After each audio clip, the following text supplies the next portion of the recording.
हाँ, तो अब जो नेक्स्ट टॉपिक हम लोग पिक करेंगे वो रियल नंबर्स है, और काफी कुछ रियल नंबर्स जो हमने लास्ट ईयर पढ़ा था नाइन्थ में, वहां से आता है। थोड़ी बहुत चीजें उस टॉपिक से भी निकल के आती हैं नाइन्थ के, और कुछ नई चीजें भी हैं जैसे यूक्लिड डिवीजन लेमा और ये सब। रियल नंबर होता क्या है ये तुम लोगों को अगर ध्यान नहीं है तो मैं क्विकली बता देता हूँ। एक नंबर सिस्टम होता है, तो जितने भी नंबर हमने पढ़े हैं वो सब नंबर सिस्टम का पार्ट है। अब नंबर सिस्टम को फर्दर हम स्प्लिट करते हैं दो तरीकों में। एक होता है real numbers, which is what real numbers जो चैप्टर अब अपन करने वाले हैं। और जो दूसरा पार्ट होता है वो कॉम्प्लेक्स नंबर्स होता है। Any root with a negative sign is a complex number. और कॉम्प्लेक्स नंबर का कॉन्सेप्ट हमारे क्लास 10th में भी नहीं है, वो 11th में आता है। अगर आप साइंस लोगे तब आएगा, अभी तो सीबीएसई का थोड़ा सिलेबस भी चेंज हुआ है। So if you will take science, then you will be introduced to complex numbers. नहीं तो कॉम्प्लेक्स नंबर हमारी मैथमेटिक्स का पार्ट ही नहीं है। ठीक है। रियल नंबर्स हमने पढ़ा था। रियल नंबर्स में फर्दर हमने क्लासिफिकेशन देखी थी कि एक रैशनल नंबर होते हैं, एक इरैशनल नंबर होते हैं। Rational number is any number which can be written in form of p by q, where p and q do not have any common factor। तो इंटीजर्स रैशनल नंबर होते हैं, terminating decimals rational number होते हैं, non terminating repeating decimals जैसे 10/3 है, 1.333333 3.3333 है, तो ये भी एक रैशनल नंबर है। बिकॉज 10/3 को आप p by q के फॉर्म में लिख सकते हो, राइट। 3.333 को जब आप चेंज करते हो तो 10/3 आ जाता है, और वो रैशनल नंबर है because p by q form में। और इरैशनल नंबर क्या होते हैं? जो भी रूट में नंबर है, जैसे √2, √3, पाई, ये सब इरैशनल नंबर है, क्योंकि जब इनकी आप डेसिमल चेंज करते हो, डेसिमल्स में देखते हो, तो ये जो डेसिमल आपको देते हैं वो non terminating non repeating decimal देते हैं। जैसे √2 की वैल्यू 1.414 फिर चलती चली जाती है, ऐसे ही 3 पाई की वैल्यू 22/7 हम कहते हैं, because it is the closest representation of value of pi. Value of pi क्या होती है? 3.14 समथिंग समथिंग समथिंग चलती रहती है। और पाई जो होता है इरेशनल नंबर होता है। बट अगर 22/7 तुम देखो तो 3.14 आफ्टर 4/5 डिजिट वो रिपीट करने लग जाता है। तो वो एक्चुअली में 22/7 इज अ रैशनल नंबर, और वो repeating non terminating repeating decimal है। बट पाई जो होता है इरेशनल है, which is non repeating non terminating. तो उसकी वैल्यू अगर आप देखोगे तो 3.14 चलती ही चली जाती है, डजंट रिपीट। तो ये कॉन्सेप्ट हमने पढ़े थे इन 9th। नाउ इस साल जो हमारे सिलेबस में है वो रियल नंबर्स है। रियल नंबर्स में सबसे पहले जो कॉन्सेप्ट हमें बताया जाएगा वो कॉन्सेप्ट है यूक्लिड्स डिवीजन लेमा। अब वो क्या होता है वो मैं तुम्हें एक बार क्विकली समझा देता हूँ। अब देखो, यूक्लिड डिवीजन लेमा क्या कहता है? यूक्लिड डिवीजन लेमा बोलता है कि अगर जैसे मेरे पास एक नंबर है a, और उसको मैं किसी नंबर से डिवाइड करता हूं, तो उसको मैं a is equal to B Q plus R form में लिख सकता हूं। इन शॉर्ट ये हमने पढ़ा भी था बचपन में। डिविडेंड क्या होता था? Divisor into quotient plus remainder. हमने पढ़ा था कि डिविडेंड जो होता है वो होता है divisor into quotient plus remainder. Actually ये वही चीज हम पढ़ने वाले हैं अब रियल नंबर में। अब आप देखो, अगर मैं लेट से 11 को 5 से डिवाइड करता हूं, तो मुझे डिवाइजर मुझे 5 into 2 10 और रिमाइंडर 1 मिल जाता था, राइट। डिवाइजर 5 है, कोशेंट 2 हो जाएगा, और रिमाइंडर 1 मिलेगा। तो मैं 11 को एक्चुअली 5 into 2 + 1 लिख सकता हूँ। अब मानो 11 ना होता, मैं 12 से करता। अगर मैं 12 के लिए करता तो मेरे पास क्या आ जाता? अगेन सेम चीज, 5 into 2 + 2। अगर मैं मानो 14 के लिए करता तो सेम चीज आती, 5 into 2 + 3। बट जैसे 5 into 2 + 4। बट जैसे ही मैं 15 पे आऊंगा ना, अगर आप देखोगे तो क्या हो जाएगा? 5 into 3 + रिमाइंडर 0 हो जाएगा। करेक्ट, रिमाइंडर 0 हो जाएगा, क्योंकि उसके बाद वो फिर से, अब जब 16 पे जाएगा तो +1 हो जाएगा, फिर उसके आगे जाएगा 17 पे तो +2 हो जाएगा, ऐसे चलता जाएगा। बट रिमाइंडर 0 हो जाता है जब परफेक्टली डिविजिबल हो जाएगा। वही हमारा यहाँ पे भी बोल रहा है यूक्लिड डिवीजन लेमा में, कि अगर a कोई नंबर है जो b से डिवाइड हो रहा है, तो उसको मैं a is equal to B Q plus R लिख सकता हूँ, और r जो होगा वो a से b के बीच में हो, 0 से b के बीच में होगा। जैसे अगर आप इस केस में भी देखो तो जो हमारा रिमाइंडर था वो 0 से लेके 5 से तक था ना, 0 1 2 3 4 उसने सारी वैल्यूज ली इस पर्टिकुलर केस के लिए, बट 5 नहीं ली, 0 से 4 तक जाता है, फिर 0 पे आ जाता है, राइट। तो वही चीज हमारी यूक्लिड डिवीजन लेमा में भी है। अब इसको यूज करके हम काफी कुछ निकालते हैं, एचसीएफ निकाल लेते हैं और वो सब चीजें, तो उसके कुछ क्वेश्चन मैं आपको दिखाता हूँ। अब देखो इसी चीज से रिलेटेड एक चीज होती है जिसमें क्वेश्चन ऐसे आता है कि using Euclid's algorithm find HCF of two numbers. तो उनको हम कैसे निकालते हैं ये मैं तुम्हें एक बार करके दिखाता हूँ। मानो हमें 272 और 1032 का एचसीएफ निकालना है, ठीक है। एचसीएफ निकालने का बचपन में तो हमने एक तरीका सीखा ही था, प्राइम फैक्टराइजेशन से भी हम एचसीएफ निकाल सकते हैं। बट हमें यहाँ पे क्वेश्चन में अगर सिर्फ एचसीएफ बोलता है विदाउट स्पेसिफाइंग द मेथड, तो तुम चाहो तो प्राइम फैक्टराइजेशन भी लगा लेना। बट अगर वो स्पेसिफाई कर दे, जैसे क्वेश्चन में बोले using Euclid's algorithm find HCF of 272 and 1032, तो इन दैट केस तुम्हें फिर झक मार के भी ये वाला मेथड लगाना ही पड़ेगा। इससे एचसीएफ हम कैसे निकालते हैं, बहुत सिंपल है, आप इसको डिवाइड करते हुए चले जाओ, जिस वैल्यू पे रिमाइंडर 0 हो जाए वो एचसीएफ होता है। एक बार मैं आपको करके दिखाता हूँ, फिर आपको हमेशा इजीली समझ में आ जाएगा। जैसे मैं अगर 272 को 3 से मल्टीप्लाई करता हूं तो यहाँ पे 816 आएगा। डिवीजन तो हमें पता है, राइट। वही वैल्यू लेते हैं जो छोटी हो या उतनी हो, उससे बड़ी वाली नहीं लेते। तो 272 इंटू 3 करा तो हमें 816 आ गया।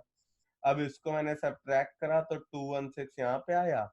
और अब क्या करो, ये जो वैल्यू है इसको यहाँ लिख दो, ठीक है। फिर इसको फर्दर डिवाइड करो। अब 272 को मैं कैसे कर सकता हूँ, 216 into 1 is 216 which is closest to 272, minus करो, यहाँ पे आ गया 56। और अब ये वाली जो वैल्यू है उसको इधर ले जाओ, ठीक है। अब इसको सॉल्व करना है, मैंने 3 से मल्टीप्लाई करा 56 को, तो मेरे पास आ गया 168, सब्ट्रैक्ट करा आया 48 और यहाँ पे है 56। फिर 1 से कर दिया 48, अब सब्ट्रैक्ट करा आया 8 और यहाँ पे है 48। अब अगर मैं इसको 6 से करता हूं तो मेरे पास 48 आ जाएगा, यहाँ पे लिख लेता हूँ इसको। 6 से करता हूँ इसको डिवाइड तो 48 आ जाएगा, रिमाइंडर 0 है ना। जैसे ही ये रिमाइंडर 0 हो जाता है उस केस में हम क्या करते हैं, हम बोलते हैं कि जो मेरा 8 है सर वही एचसीएफ है। ये है Euclid's division, Euclid's algorithm to find HCF of two given number, ठीक है। To just repeat so that everyone is on the same page, हम यूक्लिड डिवीजन एल्गोरिथम को कैसे यूज कर रहे हैं to find HCF of two numbers. हम क्या कर रहे हैं, हमने डिवाइजर से डिवाइड करा, ठीक है, और जो रिमाइंडर आया वो रिमाइंडर को यूज करा, उसको डिवाइजर बना दिया और डिवाइजर को फिर से डिवाइड करा उस रिमाइंडर से, फिर रिमाइंडर आया, फिर हमने इसको डिवाइजर बना दिया और जो मेरा डिवाइजर था उसको हम मेन क्वोशिएंट बना दिया और उसको फिर डिवाइड करा, डिविडेंड बना दिया और फिर डिवाइड करा, फिर रिमाइंडर आया, फिर हमने जो डिवाइजर था उसको डिविडेंड बना दिया और फिर डिवाइड करा।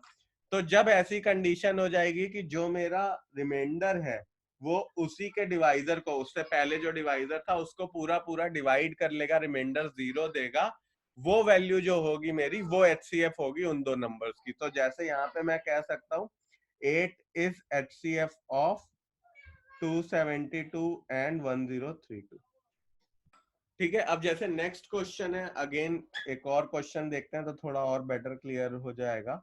हमें क्या करना है, हमें एचसीएफ निकालना है of 196 and 38220। Again, it has been specified that you have to use Euclid's algorithm to find HCF of 196 and 38220. तो हम क्या करेंगे, 19 अगर 38220 बड़ा है 196 से तो 38220 को अंदर रखो, 196 को बाहर करो और डिवाइड करना चालू करो। अब देखो कैसे करोगे, 1 जा 196, ये तो डिवीजन हमें आता ही है, फिर ये क्या हो जाएगा 1862, ठीक है।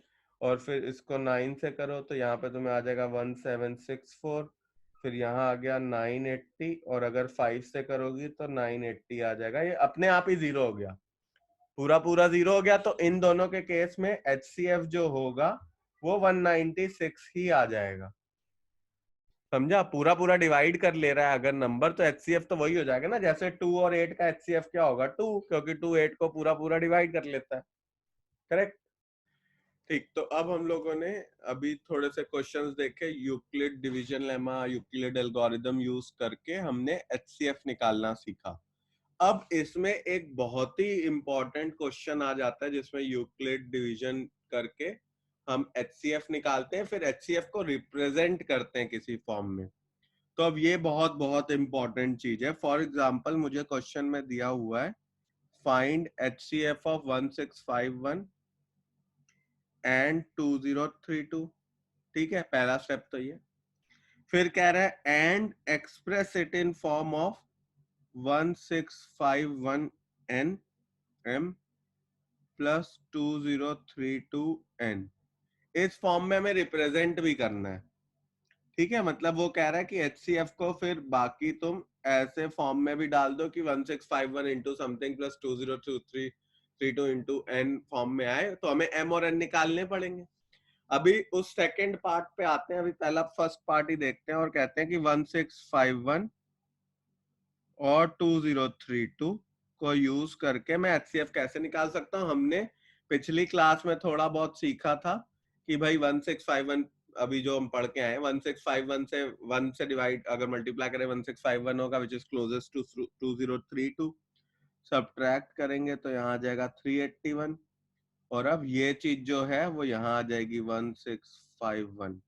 फिर 382 को अगर मैं 4 से मल्टीप्लाई करूं तो मिलेगा 1524, माइनस करूंगा मिल जाएगा 127। ये वाला चीज यहाँ आ जाएगी 381। फिर अब मैं देख रहा हूँ 127 2 से कर रहा हूँ, 3 से अगर करता हूँ तो सीधा सीधा 381 मिल जाएगा, कट गया। अब 0 आ गया, मतलब एचसीएफ क्या हो गया 127। ये तो पार्ट क्लियर है जिसमें हमने बोला था कि जब लास्ट स्टेप पे अगर सब कुछ कट जाए 0 आ जाए रिमाइंडर, वो फैक्टर जो होगा जो डिवाइड करेगा वो मेरा एचसीएफ हो जाएगा। इसमें किसी को कोई डाउट? अब तुम क्या करो, अब स्टेप्स लिख लो, यही चीज जो है इसको स्टेप के फॉर्म में लिखना है। तो मैं क्या कहना चाह रहा हूं, मैं कह रहा हूं कि 2032 जो है उसको सर मैंने लिखा 1651 इंटू 1 प्लस 381, ऐसे ही लिखा था। ठीक है, अगर ये क्लियर नहीं है तो मैं एक बार इसको वापस से लिख देता हूँ। मैं कह रहा हूँ 2032 को मैंने लिखा 1651 इंटू 1 प्लस 381। ठीक है, फिर उसके बाद नेक्स्ट स्टेप पे मैं लिख सकता हूँ 1651। अब मतलब इसको मैं लिख रहा हूँ हर चीज, फिर इसको लिखूंगा, फिर इसको लिखूंगा और फिर 381 को लिखूंगा। तो अब नेक्स्ट स्टेप पे मैं लिखता हूँ 1651 जो है सर वो है 381 इंटू 4 प्लस 127। फिर मैं नेक्स्ट स्टेप पे जाऊंगा और कहूंगा सर जो 381 है वो है 127 इंटू 3 प्लस 0। अब देखो ये 127 ही तो मेरा फैक्टर है, राइट? 127 ही तो मेरा एचसीएफ है यहाँ पे। तो मुझे 127 को टर्म्स में लिखना है इन टर्म्स ऑफ 1651 और 381। मतलब क्वेश्चन में मेरे से पूछ रहा था रिप्रेजेंट, पहला पार्ट तो बोला एचसीएफ निकालो, एचसीएफ निकाल लिया हमने। फिर हमें वो बोल रहा है कि रिप्रेजेंट एचसीएफ जो कि हमारा 127 आया इन दिस फॉर्म। अब इसमें मुझे एम और एन को ढूंढना पड़ेगा। ठीक, तो मैंने क्या करा, ये सारी इक्वेशन लिख दी। ठीक है, अब देखो लास्ट इक्वेशन छोड़ दो, उसके पहले वाली इक्वेशन से उल्टा चालू हो जाओ चलना, मतलब ऐसे चलोगे। ठीक है, that's the trick. Last equation छोड़ दो, उसके पहली वाली इक्वेशन से उल्टा स्टार्ट चले जाओ हो जाओ। अब मैं एक मिनट ये सब थोड़ा सा रब कर देता हूँ, फिर तुम्हें बताता हूँ ये कैसे सॉल्व करते हैं। बहुत इंपॉर्टेंट क्वेश्चन है इस पर्टिकुलर टॉपिक का। अब देखो मैं यहाँ पे 127 को लिख सकता हूँ कि सर देखिए 127 तो जो है वो है 1651 माइनस 381 इंटू 4। करेक्ट, यही है। अगर मैं इस इक्वेशन से 127 निकाल रहा हूं तो 127 को मैं 1651 माइनस 381 इंटू 4 लिख लूंगा। अब मुझे 381 तो चाहिए नहीं, क्योंकि यहाँ पे आप देखो हमें क्या चाहिए, 381 तो नहीं चाहिए हमें, 1651 और 2032 चाहिए। और अगर आप इसकी जस्ट पहले इक्वेशन देखो तो यहाँ पे मैं 381 को कन्वर्ट कर सकता हूँ 2032 इंटू 1651 में। तो मैं क्या कह सकता हूँ, मैं कह सकता हूँ सर 127 है 1651 माइनस 381 को मैंने लिखा 2032 माइनस 1651 इंटू 4। 381 को रिप्लेस कर दिया इससे और इंटू 4 कर दिया। अब देखो मैं क्या लिख सकता हूँ, लिख सकता हूँ ये है sir 1651 minus 4 into 2032 minus 4 into 1651। अब देखो ये 1651 एक बार और ये -4 तो -3 हो जाएगा। यहाँ पे अगर मैं एक मिनट इसको सॉल्व करूं, अब देखो यहाँ पे ये वाली चीज जो है ये प्लस की हो जाएगी, यहाँ पे ये प्लस हो जाएगा।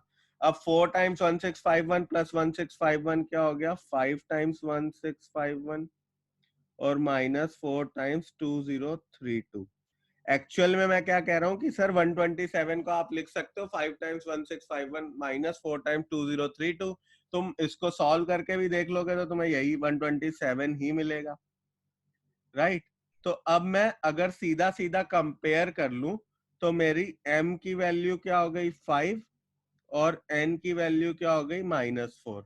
यही मुझे निकालना था। मैं लिख सकता हूँ 127 को 5 टाइम्स 1651 इंटू -4 टाइम्स 2032। ऐसे इस टाइप के क्वेश्चन करते हैं। अगेन आई एम रिपीटिंग कि भाई 127 का HCF निकाल लो, फिर वो सारे जब तुम यूक्लिड डिवीजन करके HCF निकालोगे तो वो सारे ही स्टेप्स लिख लेना शुरू से, और फिर लास्ट स्टेप छोड़ के उसके पिछले स्टेप से उल्टा स्टार्ट हो जाना।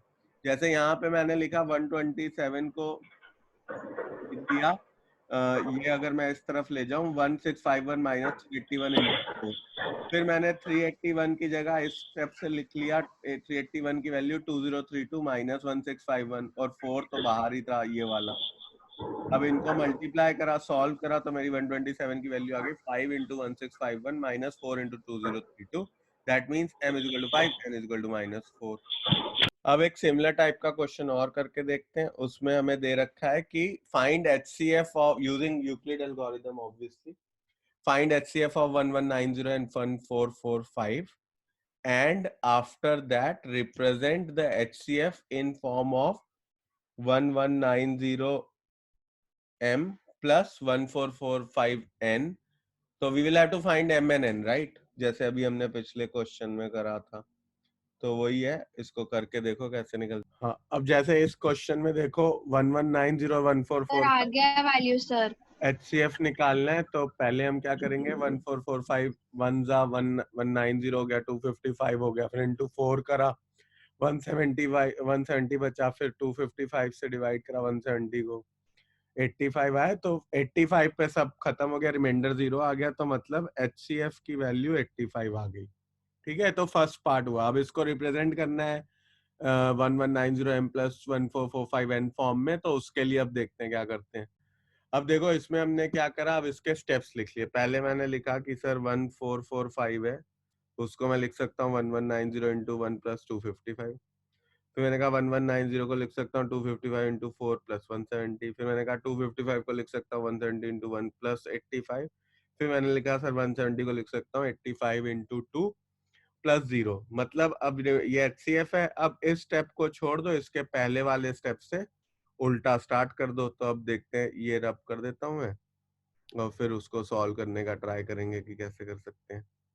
तो अब देखो अब क्या होगा, हम क्या करेंगे यहाँ पे, अब हम लिखेंगे यहाँ से इस वाली इक्वेशन से कि सर 85 जो है ना वो तो है 255 इंटू 1 माइनस 170 इंटू 1। ठीक है, अब मुझे 170 तो चाहिए नहीं, तो उसके ऊपर वाली इक्वेशन में जाओ और 170 की वैल्यू रिप्लेस कर दो। फिर मैं कह सकता हूँ सर 255 है 85 है 255 इंटू 1 माइनस 170 की जगह आप लिख दो 1190 माइनस 255 इंटू 4। ठीक, फिर अब इसको थोड़ा सा सिंप्लीफाई करो, तो आ जाएगा तुम्हारा 255 इंटू 5 माइनस 1190। ठीक, अब मुझे 255 भी नहीं चाहिए, तो उसके पहली वाली इक्वेशन में जाओ, रिप्लेस कर दो 255 को। तो 255 को मैं कह सकता हूँ 1445 माइनस 1190 इंटू 5 माइनस 1190। तो अब ये हो जाएगा 85 is equal to 1445 into 5 minus 1190 into 6। अब अगर आप देखो, कंपेयर करो, तो m n की वैल्यू क्या हो गई 5 बाय कंपैरिजन, और m की वैल्यू क्या हो गई -6। यही अपना आंसर है। अब जो नेक्स्ट टाइप ऑफ क्वेश्चन है ना, उसमें डिवीजन, यूक्लिड डिवीजन लेमा की एप्लीकेशन है। फॉर एग्जाम्पल, हमें क्वेश्चन कह रहा है कि show that every positive integer is of the form 2m and that every positive odd integer, कह रहा है every positive even integer is of the form 2m and every positive odd integer is of the form 2m plus 1 where m is some integer. ठीक है, तो इन question पे कैसे होता है, ये इसी टाइप से क्वेश्चन आता है, show that every positive even integer is of the form 2m and even positive odd integer is of the form 2m plus 1 where m is some integer. तो हमें शो करना है, तो इसमें हम क्या करेंगे, सबसे पहले तो लेट कर लेंगे, let n be any arbitrary integer, let n be any positive integer. Arbitrary भी लिख सकते हो, उसका मतलब होता है कोई भी वैल्यू हो सकती है। ठीक है, अब by Euclid division lemma, by Euclid division lemma we have that n is equal to 2m plus r, where R कहां से कहां तक लाएगा, ये अपन उस दिन भी देख रहे थे। आर होगा अपना between 0 and 1. 0 to be, B क्या है यहाँ पे 2, हमने वो कल देखा था ना, N is equal to B Q plus R form में रहेगा यूक्लिड डिवीजन लेमा में, वेयर बी इज अपना डिवाइजर। ठीक, तो ये हो गया। अब देखो, अब इसमें केस बनेंगे, केस 1 होगा जब आर की वैल्यू 0 है, केस 2 होगा जब आर की वैल्यू 1 है, उसके अलावा कोई केस होगा ही नहीं, क्योंकि या तो 0 होगा या तो 1 होगा, 2 हो नहीं सकता, उसके नीचे भी कुछ नहीं हो सकता। तो जब r 0 है तो n की वैल्यू क्या हो गई 2m, और जब r 1 है तो n की वैल्यू क्या हो गई 2m प्लस 1। अब देखो, this n is clearly even, 2 into anything will always be even ना, 2 into 4, 2 into 5, 2 into 16, 2 into 105, कुछ भी 2 से मल्टीप्लाई हो जाएगा तो इवन हो जाएगा। और यहाँ पे क्या है, क्लियरली n इज ऑड, अगर 2 से कुछ मल्टीप्लाई होता है इवन हो जाता है, और उसमें फिर ऐड कर दूं मैं 1 तो वो फिर ऑड हो जाएगा, राइट। तो एक बार मैं फिर से रिपीट करता हूँ, इसमें ऐसे ही क्वेश्चंस करे जाते हैं केस बना के। क्वेश्चन में मैं बोल रहा था, show that every positive integer even integer is of the form 2m and that every positive odd integer is of the form 2m plus 1। जो 2 है ना, वहां से हमें हिंट मिलेगी कि हमें n की वैल्यू को क्या लेना है। अगर वो मानो 3 कहता, अभी जो आगे वाले होने वाले क्वेश्चन में कुछ आएगा, कहीं 3 कहेगा, कहीं 6 कहेगा, सो उस हिसाब से हम n की वैल्यू को लिख देंगे, कभी 3m प्लस आर, कभी 6m प्लस आर। यहाँ पे हमें बोल रहा है even integer of the form 2m और odd integer of the form 2m plus 1, तो इसलिए मैं n की वैल्यू लेट कर रहा हूँ 2m plus r, and r will be from 0 to 2, 0 included, 2 नहीं इंक्लूडेड। तो अब दो केस बनते हैं, जब r 0 होगा और जब r 1 होगा। जब r 0 होगा तो n क्या हो जाएगा 2m, जब r 1 होगा तो n हो जाएगा 2m प्लस 1। जब n 2m होगा, 2m का मतलब क्या है, 2 into anything will always be an even integer, तो 2n हमने दिखा दिया ना कि इवन है। और जब 2n प्लस 1 होगा तो 2n इवन है, प्लस 1 कर देंगे तो ऑड हो जाएगा, तो हमने दिखा दिया कि ऑड इंटीजर है। यही हमें प्रूव करना था। अब जैसे सिमिलर लाइंस पे दूसरा क्वेश्चन बोल रहा है, show that any positive integer is of the form 3m और 3m प्लस 1 और 3m प्लस 2। सीधा सीधा ये बोल रहा है any positive integer is of the form 3m 3m+1 और 3m+2। तो हम फिर से एक n आर्बिट्ररी इंटीजर ले लेंगे और उसको ले लेंगे 3m+r फॉर्म में, ठीक है, और where r is between 0 to 3। ठीक, अब 3 केस बनाएंगे। केस 1 हो जाएगा जब r 0 है तो क्या होगा, 3m+0 3m ही आ जाएगा। जब r 1 है तो n क्या हो जाएगा, 3m+1, और जब r 2 है तो n क्या हो जाएगा, 3m+2। ठीक है, अब देख लो any positive integer is of the form 3m 3m+1 और 3m+2। एग्जाम्पल टू RS का एक बार रेफर कर लो, सिमिलर फॉर्म में कर रखा है, सेम है, इजी है। फिर इसके बाद में तुम्हें एक अच्छा question, fourth question example 4 RS का कराता हूँ, वो काफी अच्छा है। ये मैं हटा रहा हूँ, ये तो इजी था। अब जैसे नेक्स्ट क्वेश्चन है उसमें बोला show that every positive odd integer is of the form 6m+1 6m+3 6m+5। show that every positive odd integer is of the form 6m+1 6m+3 6m+5।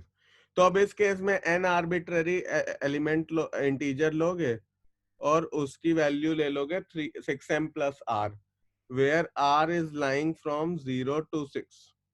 ठीक है, अब केसेस बनाओगे। केस 1 में r 0 डालोगे तो n क्या हो जाएगा, 6m। 6m ऑड है नहीं है, क्योंकि 6m को तुम कैसे लिख सकते हो, 2 into 3m 2 into एनीथिंग, मतलब इवन हो जाएगा। दूसरा केस लोगे r is equal to 1, n की वैल्यू क्या हो जाएगी, 6m+1। ये ऑड है ना, ये ऑड है तो समझ में आ रहा है ना, क्योंकि 6m अगर इवन है तो इवन +1 ऑड हो जाएगा। फिर अगर 2 लोगे तो n की वैल्यू हो जाएगी 6m+2, 2 कॉमन ले लो, 3m+1 हो गया, ये अगेन इवन हो गया, राइट। फिर r की वैल्यू 3 लो तो तुम्हारा n हो जाएगा 6m+3। 6m इवन है, उसमें 3 ऐड कर दोगे तो वो तुम्हारा ऑड हो जाएगा। अब आगे देखो, इसमें हमने जब r को 3 डालते हैं तो n की वैल्यू हो गई 6m+3। अगेन ये जो चीज है ये मेरी क्या हो गई, ऑड। फिर मैं r को 4 डालता हूं तो n की वैल्यू हो जाएगी 6m+4। अब इसमें 2 कॉमन ले लो, हो गया 3m+2, ये इवन हो जाएगा, ठीक। फिर r की वैल्यू 5 ले लो तो n हो गया 6m+5, ये फिर ऑड हो जाएगा। तो अब देखो अमंगस्ट ऑल ऑड क्या क्या है, ये और ये, यही तो प्रूव करना था कि 6m+1 6m+3 6m+5 will be odd, prove हो गया। अब नेक्स्ट क्वेश्चन में मैं दे रखा है using Euclid division lemma show that square of any positive integer. Square की बात कर रहा है, अभी तक इंटीजर की बात कर रहा था, बोल रहा है square of any positive integer is of the form 3m और 3m+1। ठीक है, तो अगेन 3m+1 से मुझे ट्रिक पता चलनी चाहिए कि मैं इसको n is equal to 3q+r form में ले लेता हूं, where r will be from 0 to 3। ठीक, उसके बाद हम क्या कर सकते हैं, अब जब r इज इक्वल टू 0 है तो n की वैल्यू क्या होगी, 3q, और n स्क्वायर की वैल्यू क्या हो जाएगी, 9q²। 9q² को तुम 3 into समथिंग लिख सकते हो, है ना, तो ये 3 into m हो गया।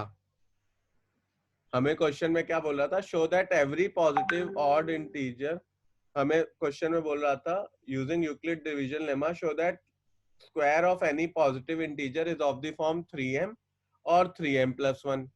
तो हमने इंटीजर ले लिया, arbitrary integer 3q+r, where r की वैल्यू हमने ले ली 0 से 3 के बीच में।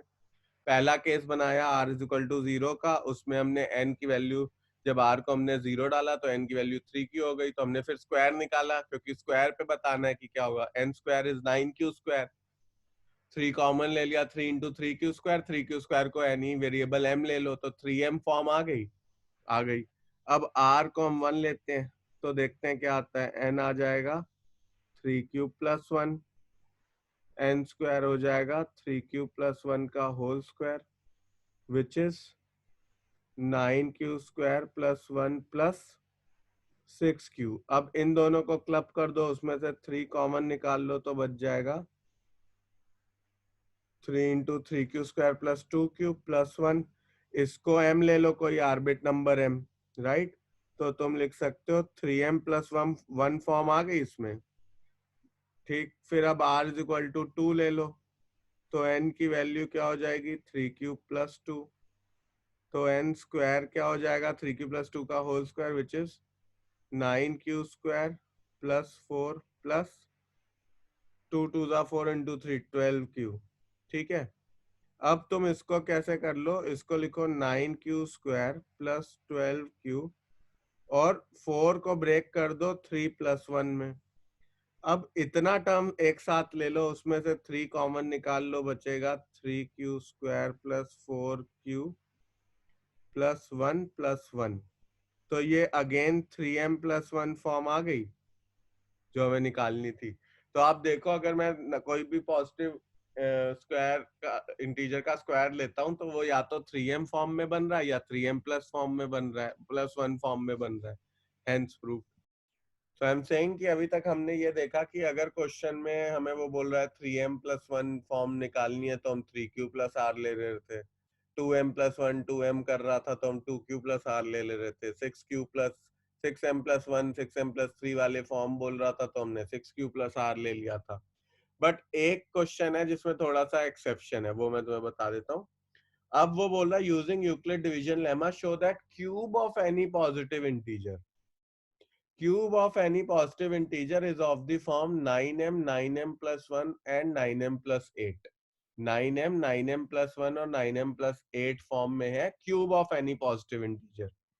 तो इस केस में मैं n को instead of 9q plus r मैं सीधा सीधा लेता हूं n को 3q प्लस r। ये एक्सेप्शन है, ये ध्यान रखना, ये ट्रिक है, इसी तरीके से करोगे तो होगा, ठीक।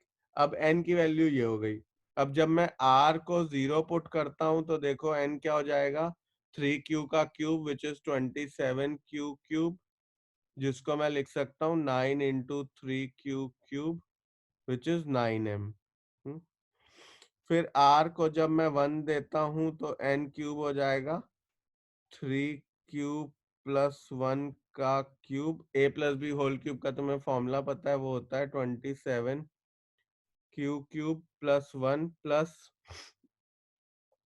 Plus 3ab² plus 3a²b। तो यहाँ पे जब तुम सॉल्व करोगे तो आ जाएगा 27q²r प्लस 9q r², ठीक है। इसको सॉल्व कर लोगे तो अब तुम क्या कर सकते हो, अगर मैं 1 को अलग कर दो, बाकी सब में से 9 कॉमन निकाल सकता हूं तो क्या बचेगा 3q cube plus 3q²r plus qr² plus m। अब इतनी चीज को तुम m बोल दो तो ये 3m प्लस 1 फॉर्म होगी। फिर मैं आगे बढ़ता हूं और अब जब r को 2 लूंगा तो n क्यूब क्या हो जाएगा 3q प्लस 2 का क्यूब, राइट।